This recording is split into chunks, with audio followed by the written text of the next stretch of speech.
sunnah, yaitu yang kedua berjihad di jalan Allah. Bila ditanya lagi, summa madza, kemudian apalagi dari Rasulullah? Qala hajjun mabrurun, dan di antaranya juga adalah haji yang mabrur. Hadirin ikhwatul iman rahimakumullah, dari hadis ini menunjukkan bahwa jihad itu posisinya sejajar dengan iman pada Allah dan iman kepada Rasul, dan juga sama halnya dengan haji yang mabrur, yang tidak ada balasannya adalah kecuali surga. Yang ingin kita tegaskan, kita simpan dalam benak hati dan pikiran kita. Bisa saja hari ini kita memaknai bahwa jihad itu adalah teror, atau teror itu adalah jihad, gitu ya. Tapi sesungguhnya jihad itu ajaran syariat Islam yang begitu mulia, gitu ya. Yang jangan pernah kemudian kita berpikir, karena mungkin dari literatur yang kita dapatkan bahwa orang berpikir jihad itu teror. Orang yang senantiasa meneror kehidupan orang yang menghasilkan ketidaktenangan, ketidaktentraman, itu akibat dari jihad, gitu ya. Itu seperti itu. Tapi yang harus kita tanamkan dalam jiwa kita, sejajarnya iman kepada Allah Subhanahu wa taala, iman kepada Rasulullah, dan haji yang mabrur juga sama halnya dengan jihad kepada Allah Subhanahu wa taala. Itu berjihad di jalan Allah Subhanahu wa taala. Tentu jihad secara fisik, ya, bahwa jihad secara fisik yang diilustrasikan oleh para ulama, jihad dalam arti perang dalam Islam merupakan alternatif paling akhir ketika sudah tidak ditemukan lagi alternatif damai. Dengan kata lain, perang dalam Islam hanya diperbolehkan dalam kondisi emergensi. Perang merupakan amaliyah difaiyah, itu aksi pembelaan, bukan sebuah amaliyah hujumiyah, aksi penyerangan, bukan dalam Islam itu, ya. Perang dilegalkan untuk membela bangsa, negara, dan agama ketika terancam dari pihak-pihak dan dari pasukan-pasukan negara yang bersifat agresor. Nah, kemudian adapun terhadap ahlu kitab, juga kelompok manapun yang tidak memerangi kaum muslimin, maka tidak dibenarkan untuk memeranginya. Seperti dalam Al-Quran surat Al-Mumtahan ayat 8 dan 9 diterangkan, A'udzubillahi minasyaitonir rajim. La yanhakumullahu 'anil ladzina lam yuqatilunakum fid-din wa lam yukhrijukum min diyarikum an tabarruhum wa tuqsitu ilaihim. Innallaha yuhibbul muqsitin. Innama yanhakumullahu 'anil ladzina qataluukum fid-din wa akhrajukum min diyarikum wa dhaharu 'ala ikhrajikum an tawallawhum wa may yatawallahum fa ulaika hum dzalimun. Allah tidak melarang kamu untuk berbuat baik dan berlaku adil terhadap orang-orang yang tidak memerangimu karena agama, dan tidak pula mengusir kamu dari negerimu. Sesungguhnya Allah menyukai orang-orang yang berlaku adil. Sesungguhnya Allah hanya melarang kamu menjadikan sebagai kawanmu orang-orang yang memerangimu karena agama dan mengusir kamu dari negerimu, dan membantu orang lain untuk mengusirmu. Dan barang siapa menjadikan mereka sebagai kawan, maka mereka itulah orang-orang yang zalim. Hadirin ikhwatul iman rahimakumullah, itu pertama ilustrasi dari Allah dan dari Rasulullah. Kemudian yang kedua, makanya terkait dengan Ramadan dan sesuai dengan yang disampaikan para ulama bahwa jihad termasuk jihadun nafsi, jihadul syaitan, jihadul kufar, jihadul musyrikin.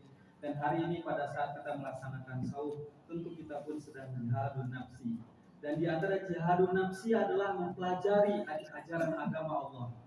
Kemudian di samping mempelajari dan mengamalkan ajaran agama Allah, dan kemudian sampai pada puncaknya setelah mengamalkan dan mendakwahkannya, itu bagian daripada jihad.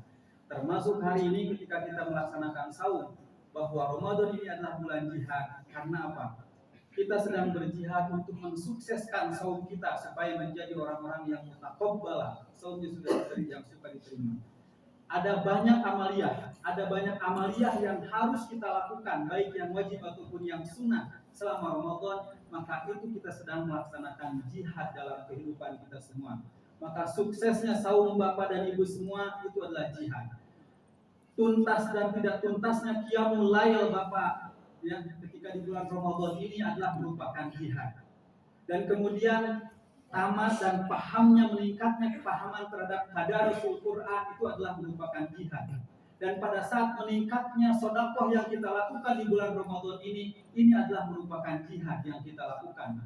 Dan bagaimana perubahan yang sampai kemudian menjadikan kita tidak menjadi orang-orang yang rugi dan celaka dalam selama Ramadan seperti digambarkan dalam hadis Rasulullah, rogima'an urajulin, celaka dan tersungkur hidungnya seseorang idza dakhala alaihi syahru Ramadan tsumman falam yukfar lahu. Maka orang yang sangat rugi dan sangat celaka ketika seseorang itu memasuki Ramadan, tsumman salahu, kemudian Ramadan berlalu begitu saja, falam yukfar lahu, tapi dia tidak diampuni dosa-dosanya, maka dia termasuk orang yang sangat celaka. Kenapa dia celaka pada saat itu? Karena dia tidak mau berjihad di jalan Allah untuk mensukseskan saum-saumnya tersebut. Dengan demikian hadirin, marilah kita tuntaskan Ramadan ini sesukses mungkin. Tamatkanlah dan jauhkanlah baik dari yang membatalkan dan setiap yang akan mengurangi nilai-nilai saum seperti ucapan-ucapan bohong, ucapan porno, dan kemudian menghina sesama orang lain. Walaupun kita tidak buka dengan makan dan minum gitu ya, tapi itu mengurangi, berarti itu kalah jihad kita semuanya.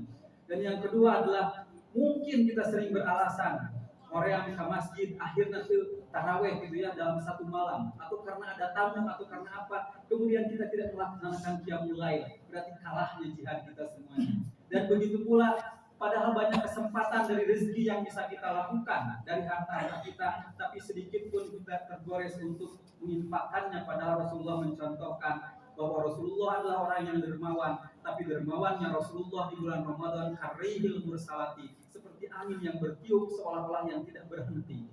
Dan begitu pula nanti mungkin kita akan berjihad di syahril awal min Ramadan, di 10 hari terakhir di bulan Ramadan.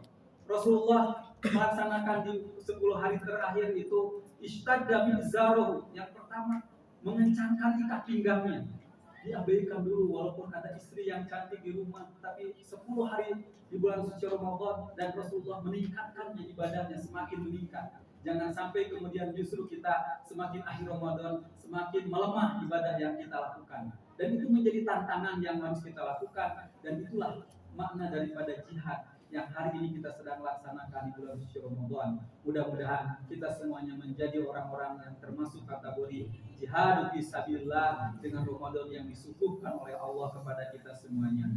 Rabbana atina fid dunya hasanah wa fil akhirati hasanah wa qina adzabannar. Aqulu qouli hadza astaghfirullah li wa lakum walhamdulillahirabbil alamin. Assalamualaikum warahmatullahi wabarakatuh. Waalaikumsalam.